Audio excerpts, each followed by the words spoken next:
नमस्कार.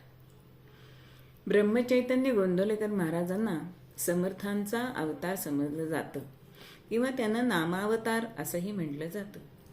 एकदा सगळेजण बसलेले असताना अनेक मंडळी बोलत होती आणि तेव्हा महाराज समोर उभे असलेल्या ब्रह्मानंदांना ते नेहमी बुवा म्हणून असे हाक मारत असत.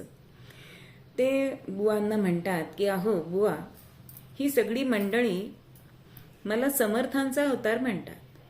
आता समर्थ आणि माझ्यात काय खरं पाहिलं तर साम्य आहे हो, असा ते प्रश्न विचारतात.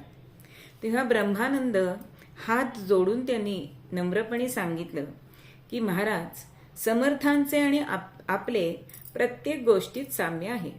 उदाहरणार्थ, समर्थ रामदास हे रामाचे भक्त, आपण रामाचे भक्त. त्यांनी रामभक्तीचा प्रसार प्रचार केला, तुम्ही पण रामनामाचा प्रसार प्रचार करत आहात. पण सगळ्यात जो फरक आहे की समर्थांना कल्याण नावाचा शिष्य होता, तसा मात्र आपल्याला शिष्य नाहीये, असं ब्रह्मानंद बोलले. आणि त्यावर एकदम प्रसन्न होऊन महाराज म्हणतात की समर्थ ते समर्थच आहेत, कोणीही त्यांच्यासारखा असूच शकत नाही.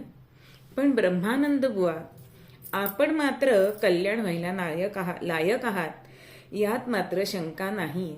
असं आपल्या गुरूंनी आपल्याला गौरवावं यासारखं भाग्य नाही, आणि हे भाग्य ब्रह्मानंदांना लाभलं. ब्रह्मचैतन्य महाराज की जय.